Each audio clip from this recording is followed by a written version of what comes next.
Well, Absa's first black CEO, Daniel Mminele, is leaving after 16 months in the role.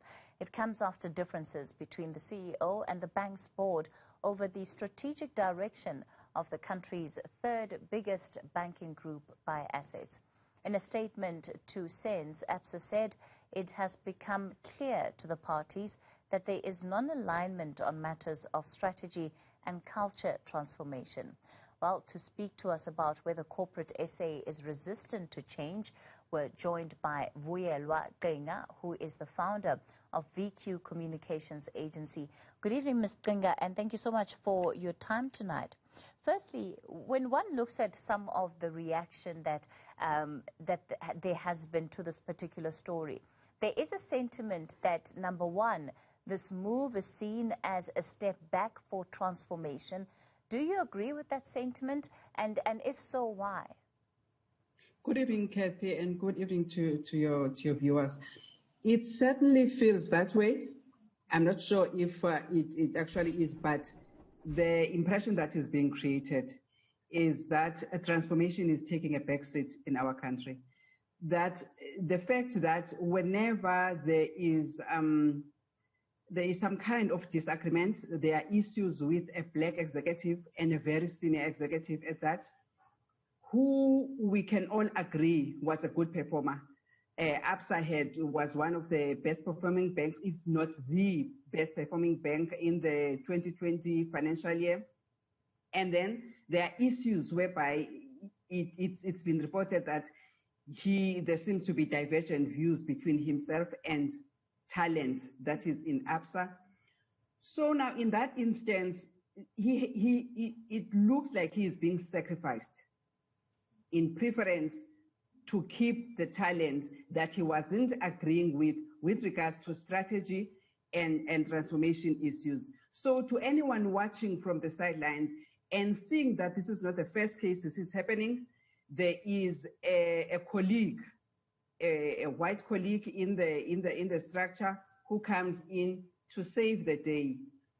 It's the impression that it's creating. It really leaves one feeling like the transformation agenda in corporate South Africa is certainly taking a backseat. There seems to be resistance because no one said change was going to be easy.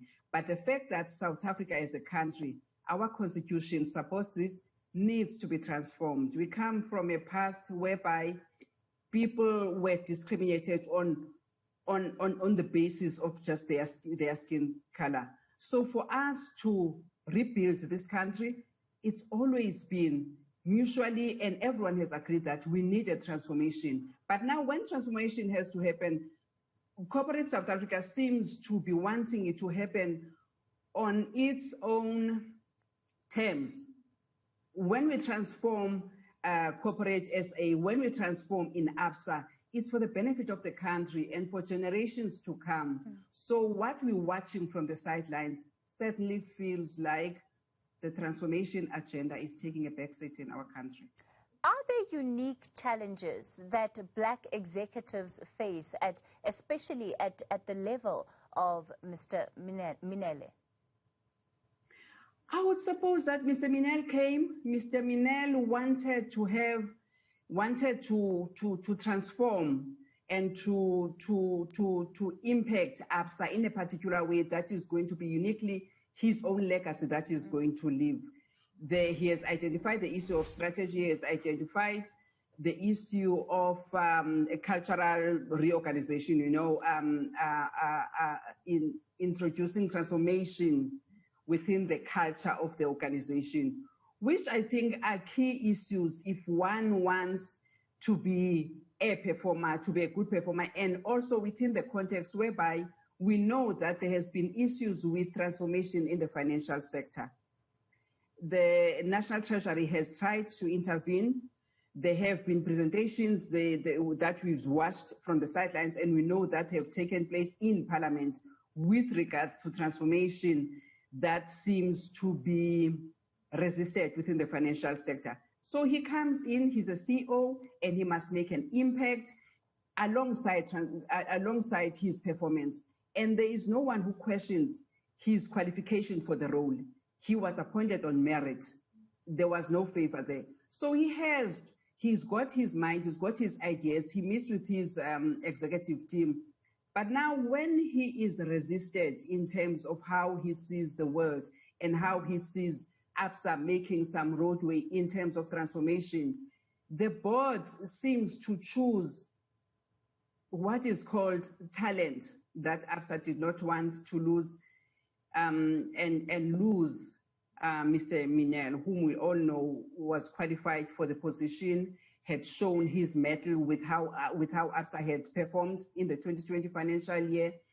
And it's a story of all black executives. We have seen it happening in other spaces as well, whereby when there are issues either of mismanagement or of performance, or sometimes issues that are related to the period that we're just coming out of, the period of state capture, there seems to be a view that the black executive could not do this, could not perform in this space, therefore we need a white executive. It's not about the individuals themselves. It's not about fighting issues of race that this person cannot do the job, but it's the impression that is being created. And it also seems to be going against what our constitution says, what we have said as South Africa in terms of a non-racial democratic country. It looks like now we are shy about implementing all of those promises that our constitution promised, that when the 1994 project happened, we thought that that's where we're going to be moving into. And it's happening in every corporate space. The black executives are feeling really squeezed out. And there's even the issue whereby there is this culture of fear, whereby people keep quiet. They don't want to say much because we all live within a context whereby we've got bonds to pay, we've got kids to send to school. So people are suffering in silence. There's a lot that black executives can actually be saying, females as well as male, but there is a feeling that they are being squeezed out of the space because transformation is all of a sudden not what we are all united to bring into the space in South Africa. We need transformation in terms of land ownership, in terms of the corporate spaces, in education, and in all spaces. And we know that it's not going to be easy. It's not going to be handed by a platter. It means some sacrifices. And now when people seem to feel that when one is transforming a space, they feel persecuted, then we should be worried as a country. Vuyelwa Qinga, let me thank you so much for your time. She is the founder of VQ Communications Agency.